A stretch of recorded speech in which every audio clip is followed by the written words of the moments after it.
जय हिंद दोस्तों। और आज हम बात करने वाले हैं मणिपुर में हुई हिंसा और आगजनी को लेके कितनी अभी हालत क्या है क्या नहीं है। अभी इसमें सरकार ने काफ़ी कंट्रोल करने की बात कही है और दिल्ली और कई आर्मी जैसे आर्मी सीआरपीएफ जवान और असम राइफल जैसे जवानों को वहाँ पर तैनाती कर दी गई है। तो हालात फ़िलहाल काफ़ी कंट्रोल नज़र आ रहे हैं।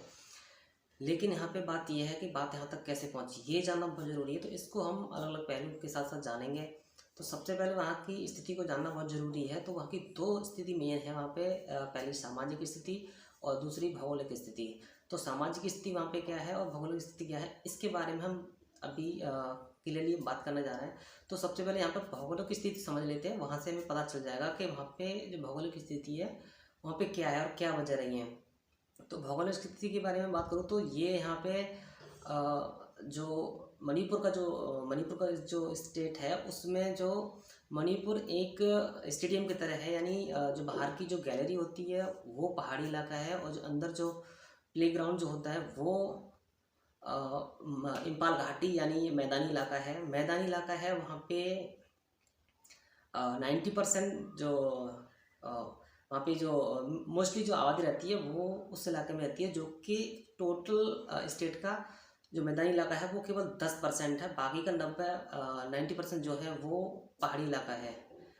तो ये स्थिति जो है काफ़ी यहाँ से क्लियरली हो जाता है कि वहाँ पे जो मैदानी इलाका है उसमें जो मेती समुदाय की वहाँ पे दबदबा है और पहाड़ी इलाका में जो है नागा और कुकी जैसे समुदाय वहाँ पे रहते हैं। यानी जो मैदानी इलाका है उसमें जो टोटल 60 सीटें मणिपुर में आती हैं विधानसभा की, और उसमें से 40 सीटें जो इम्फाल घाटी यानी जो मैदानी इलाका है उसमें आती है। बाकी 20 जो सीटें हैं वो पहाड़ी इलाके में आती है।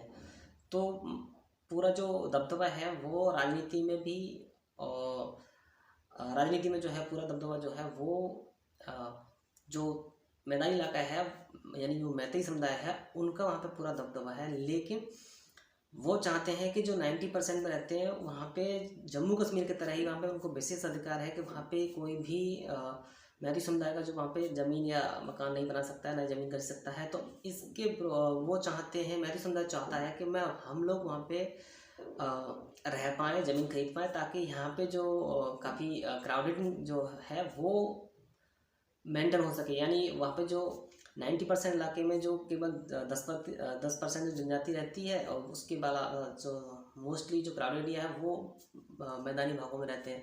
वहाँ पे ये एक्चुअली वहाँ की जो सामाजिक और भौगोलिक स्थिति है। लेकिन फ़िलहाल ये बताया जा रहा है कि जो हिंसा यहाँ पे हुई है उसका मेन रीज़न ये बताया जा रहा है कि 3 मई को हाई कोर्ट का एक फैसला आया था। जो मेती समुदाय जो है वो चाहता है कि हमें एसटी स्टेटस का दर्जा मिले वहाँ पे, और हम उसी तरीके से हमें वहाँ पे ज़मीन और रहने का हक मिले। तो ये चाहता, उसका विरोध जो नागा कुकी है वो उसका विरोध कर रहे हैं कि अगर इनको सारा ऑलरेडी इनको रिजर्वेशन और ओबीसी एसटी ऐसी जैसे कैटेगरी में इनको रिजर्वेशन मिल रहा है तो हम यहाँ पे हमारे में आएंगे, इधर पहाड़ी इलाके में ये लोग आएंगे, इनको एसटी का इनको स्टेटस मिल जाएगा तो ये हमारे हक और हकमारी होगी एक तरह से। तो इसका भी विरोध कर रहे हैं। दूसरा सरकार का एक और पक्ष है कि यहाँ पे जो पहाड़ी इलाका है वहाँ पे अफीम और ऐसे कई अन्य यहाँ तरह की यहाँ पे खेती होती है और अन्य तरीके से यहाँ पे गैर कानूनी तरीके से वहाँ पे जो घेराव कर रखा है वहाँ पे, और ये लोग जंगल को काट के वहाँ पे अफीम जैसे खेती वेती करते हैं।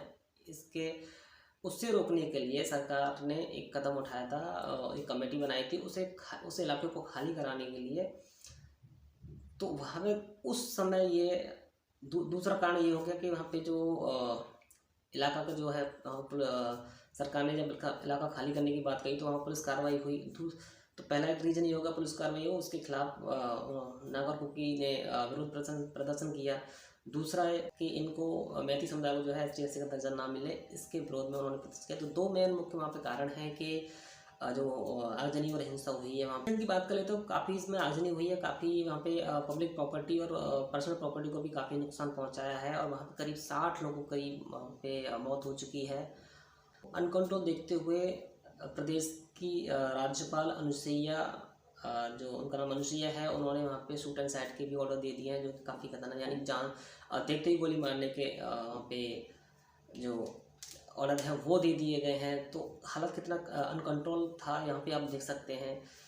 ये स्थिति काफ़ी नाजुक हो चुकी थी, इसलिए वहाँ पे काफ़ी फोर्सेस वगैरह भी और भी डिप्लॉय करी जा रही है वहाँ पे हालात को। लेकिन अभी जो हालात हैं वो काफ़ी कंट्रोल बताया जा रहा है और नॉर्मल स्थिति बताया जा रहा है। इससे पूरी इंसिडेंट को लेके वहाँ पे करीब 10,000 लोग विस्थापित हुए हैं, यानी असम जैसे प्रदेशों में जाके उन्होंने शरण ली है और बहुत सारे लोग वहाँ पे बेघर हो चुके हैं।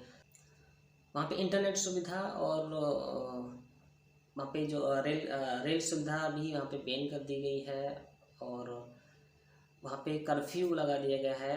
और वहाँ पे अभी ये भी हालात बताए जा रहे हैं कि वहाँ पे करीब पब्लिक को जो है खाने पीने की दिक्कत ना हो, उसके लिए वहाँ पे एक दिन में कुछ समय दिया जाता है जिसमें वो लोग अपना खाना पीना कर सकें और मार्केटिंग वगैरह कर सकें। तो ये काफ़ी स्थिति ख़राब होने के बाद भी सारी सिचुएशन में आपको मैंने शेयर की है। कैसी लगी इन्फॉर्मेशन ये आपको कमेंट में ज़रूर बताना। Thank you. जय